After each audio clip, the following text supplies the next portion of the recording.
Basically, we've had lots of requests for a Bond spoiler special because there's lots to talk about. So if you haven't seen No Time to Die, now is the time to eject, stop, pause, rewind, because we're going to go. Here we are.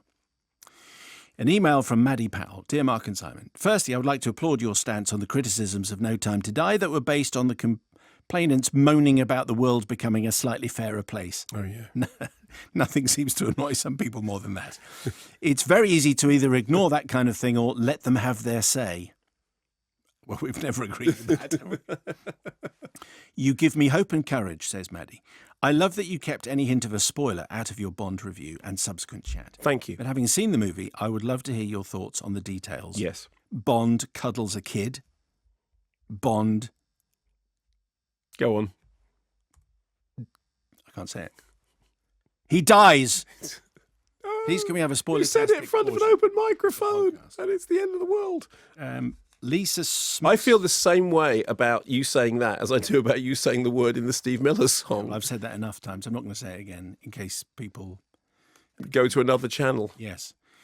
Dear old 007 and new 007, says Lisa Smithson. My brother and I sat down to watch No Time to Die last week. We're both huge Bond... Actually, sorry, I beg your pardon. My mistake. This is from Sam B. in Ealing. Okay. We're both huge Bond fans, so when that thing happened, we were completely in shock. So in shock, in fact, that we stayed in our seats, motionless through the entire credits. Maybe it was disbelief, maybe it was anger, maybe it was a feeling of, surely that's not the ending of the film. Lo and behold, we remained motionless through the entire credits, Marvel behaviour 101. We were waiting for something, anything, and then it came. An iconic four-word statement that gave us both relief, but also confusion. Did anyone else stay to the end of the credits? No one seems to be talking about this four-word statement that raises so many questions about that thing that happens in the film. Did Mark stay till the end? I don't know if you can talk about it on air due to spoilers, but felt the need to tell you about our brotherly Bond experience and perhaps ignite a conversation about this four-word statement and how it affects that thing that happens. Okay, well, we can say Bond dies in the end. Yes. Absolutely no dispute. He can't emerge from this victorious. But right at the end of the credits? Yeah, so if you stay to the very end, and I did, and you stay to, and it's after all the copyright notices and all the studio notices, and this happened because I was talking to David Arnold about... you always stay to the end of Bond because it says James Bond will return. Yes. And at the very, very end of No Time to Die, it says James Bond will return. And, of course, because one of the things that we've now discovered, although I think you may feel differently about this, is that, like anything else, you can reboot, restart, redo. This Bond is finished, but there are infinite other Bonds. No, there aren't. That's the point. Because, well, unless you and you know far more than I do, but in fantasy and science fiction and Doctor Who and Batman and all those, you can do that ad nauseum. But are there any other kind of, in quotes, real world characters where they have killed off the person who embodies that, is named after him, and then bring them back? Well, okay, so two things. Firstly, I think the idea that James Bond is more of a real world character than Batman is flawed. Because, no, it is because, when Batman began... But Batman's fantasy, isn't it? Well, when Batman began, in the comic strips, Batman was just a crime fighter who wore a cape because what he wanted to do was to instill fear into the heart of it when he was the Batman. And then, later on, the kind of the really sort of super high-tech, fly-y, plane-y, all that sort of stuff. But... as is said in that thing, what's Batman's superpower? He's rich. It's actually no more of a fantasy what happens in Batman than what happens in James Bond, which is one of the reasons why Christopher Nolan was thought of as the obvious person to take over, the Bond franchise. Obviously with Inception, he was kind of doing On Her Majesty's Secret Service. But no, I don't think that's the case. I think that Bond and Batman are in the same world. Okay, well, I would disagree because Bond isn't fantasy and Batman is fantasy. And I would say that obviously they are going to bring him back because it says James Bond will return, and he will be the Bobby Ewing of detectives. No, he won't because he won't because he's dead. He's never died before. He can't come back. There is no continuous Bond timeline. No. Okay, Daniel Craig in Casino Royale is not playing the same character who Sean Connery was playing in Dr. No, or who Roger Moore was playing in Live and Let Die. There is no continuum between them. Daniel Craig in Casino Royale is a different Bond, starting from a different place. Now, the reason this might get slightly confused is in the original. If we take Sean Connery as the first, I know not the first Screamer, but if we take Sean Connery as the first Bond, and you take the Connery cycle, which goes up to what is it? Is it Diamonds Are Forever? He finished, and then Lazenby, and then he came back again. But they were all pretty much a continuum, and Lazenby makes the gag about this never happened to the other guy, which is a wink, but it's also an indication that everything that's happened up until that point has happened to him. And then Roger Moore takes over, and with some inconsistencies, there is still the sense that this might be the same character. This might be the same person. But there is no sense that it's the same person by the time you get to Daniel Craig. No. I mean, and so therefore I don't accept that. But I just think if there's no jeopardy, if he can just die and just come back again, no, he doesn't die and come back again. One version of him dies. I know. And sorry to do this, but the use of, I had a conversation with David Arnold about this precise thing when David said to me, David Arnold, the composer, the Bond composer, who said, the score uses all the time in the world, and that means that we have to be referring back to the marriage and then the death of his bride. I said no, it doesn't. I said I think that actually means he might die because you're arguing with the Bond composer about the music in Bond. That's never stopped me in the past. No. The brave man. The point is but it's a perfectly civil disagreement. But I was saying no. This is before either of us had seen the film, and of course that the whole thing about whether or not Bond dies at the end of this movie has been something that's been in the air for a very long time, because it was one of the things that was said about why Danny Boyle and John Hodge left the project all those years ago.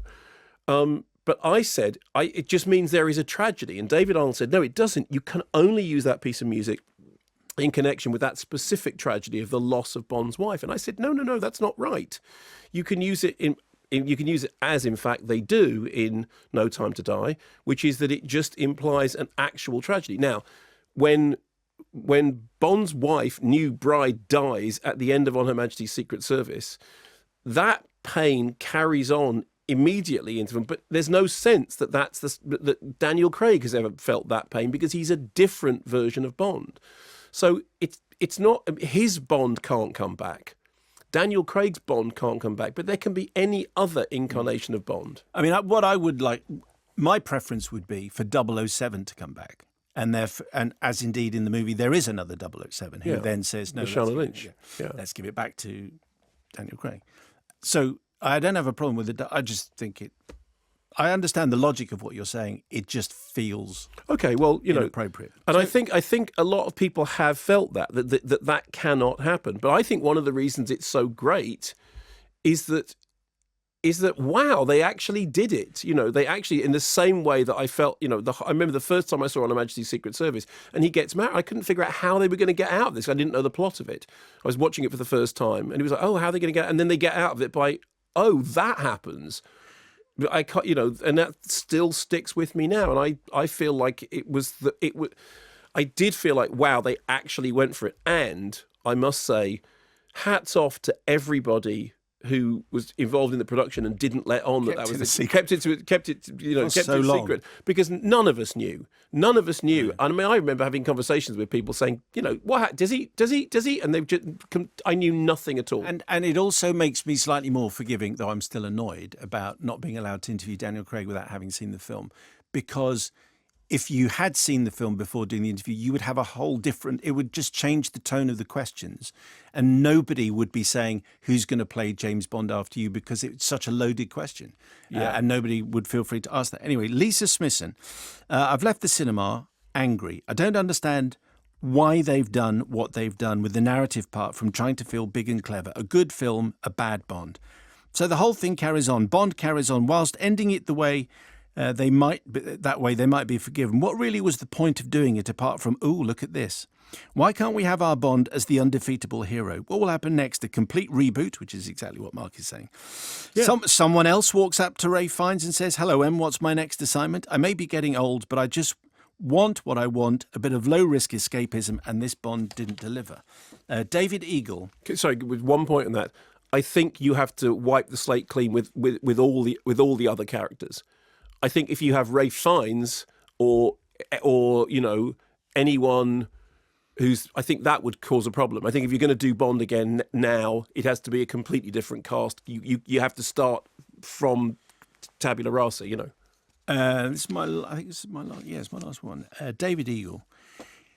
Anyone else a little disappointed that after a bitter rights battle that lasted 35 years and which resulted in desperate workarounds such as, this is a very long sentence, by the way, a decidedly underwhelming bashing up mini-sub last Eon screen appearance, two blatant facsimile Blofeld but not in Stromberg and Drax, an uncredited, unnamed, bald-headed man with white cat ignominiously dropped down an industrial chimney stack to his apparent death, an unsatisfying tangent non-canon sighting, this is a very cine-literate email as you've noticed, and zip until 2015, where the legal rights Eon win necessitated some desperate shoehorning.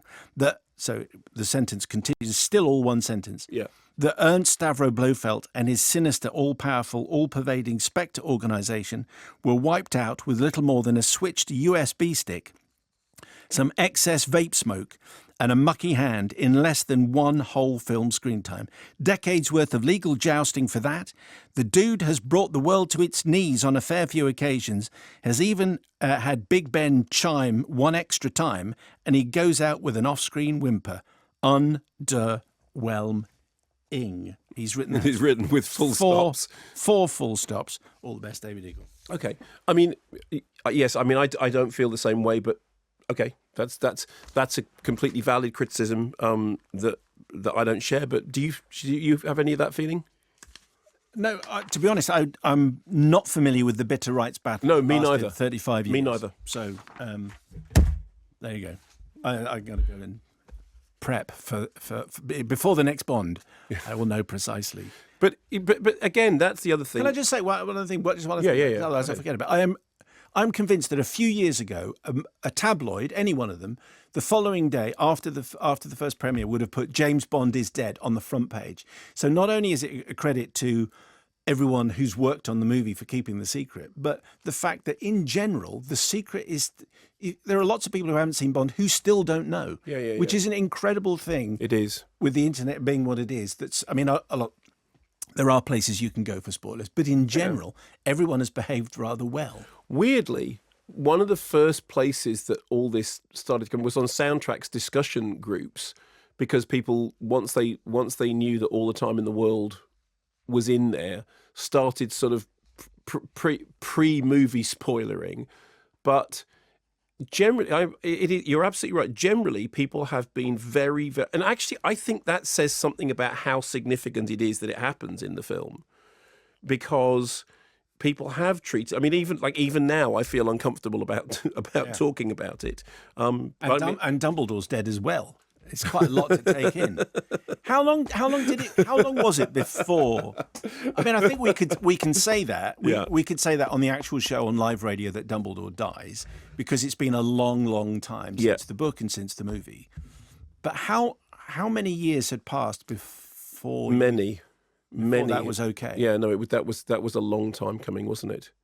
Can I just ask another? Well, the second point to that is we can't say any of this on the radio for a long time. Yeah, we can't say it until at least the film has had. I was going to say, and it's had its first terrestrial broadcast screening, and I think probably not even then, because it feels like. Okay, let me tell you a story. Have you ever seen The Mousetrap? The play? No. No. Okay. So The Mousetrap, which was the longest running play in the history of longest running plays, EVs. So some years ago, I mean not that many years ago, but some years ago, Linda and I took Child 1 and Child 2 to see The Mousetrap. It was one of their birthdays, and they wanted to go and see The Mousetrap. And there's the joke about the taxi driver dropping somebody off outside the Mousetrap and spoiling it as they're going because they didn't. The vicar did it. Whatever it is. And I don't even know if there is. No, exactly. So well done. So anyway, the Mousetrap is one of those things in which you're always asked, please don't reveal the thing at the end of it. And The Mousetrap has been going for like 1,000 years. Okay, so it's part of popular culture, the Mousetrap. And when we took Child 1 and Child 2 to see it, Child 2 was, young, just a teenager, I think. And it gets to the moment in the play, which the people they've been doing this play for, obviously different cast and everything. And I had been to the Mousetrap before because the guy who wrote the book on which the Wicker Man was nominally originally based, which is a book called Ritual, had a role in the Mousetrap and wrote the book, The Ritual, in the dressing room of the Mousetrap, because he was a character who appeared early on and then didn't appear and then appeared later on. And I'm very confused now. Okay. And has the vicar done it yet? So anyway, it got to the moment in the play, Yes, when whoever it was said, and I put it to you that it was in fact the vicar. Boom, and Child 2 went, no, really loudly, and I was just thinking, if you were in the play, that must have, I know it must have been great, because you must have, after all these years, someone is literally. He went, no, ridiculous. No, not It's ridiculous. Like he was. I never saw that coming. It was brilliant. It was, yeah. I don't approve of talking out, speaking in theatrical productions, but I think that was one of the. It was just genuinely aghast. Well, there's a Mousetrap spoiler there. Is there? No, I suppose there isn't. And also, we wouldn't do one, would we? Because no, of course not. Because why would you, other than spite?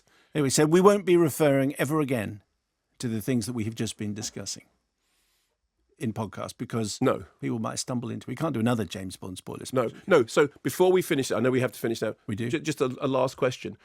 Did you think that the thing I really, really liked was the moment when he's walking down the corridor with Lea Seydoux and with, the child, and he says, and this is my, and then he doesn't even say it, but he goes, I referred to this in the review. I said, there's a moment when somebody mouths a word. They don't even say it out loud. And he goes, this is my, and then he goes, and he mouths the word family with a kind of strange look on his face. And it's a gag, but it's also not a gag. And I thought it was actually a really beautifully done moment when he can't even say the word out loud. And it's funny because he says it, but also it's family, family. Yeah, I thought it was a lovely moment. Did you enjoy that moment? I didn't notice it. Oh, okay. A disappointing end to a very, very fine story. Now that kid, she could be the next Bond. We could spool forward like 15 years. It's not a continuum, Simon. Well, it is in my head. That's what I think they should. Okay, do. I said it in the future. It's in the future. She's Jane Bond, and there you go, sorted. Yeah, and you're going to get so many people. Oh, that Jane Bond, how woke. Oh, yeah, now Jane Bond's got... And give her blue hair. Yes, because... Anyway, that's enough of that.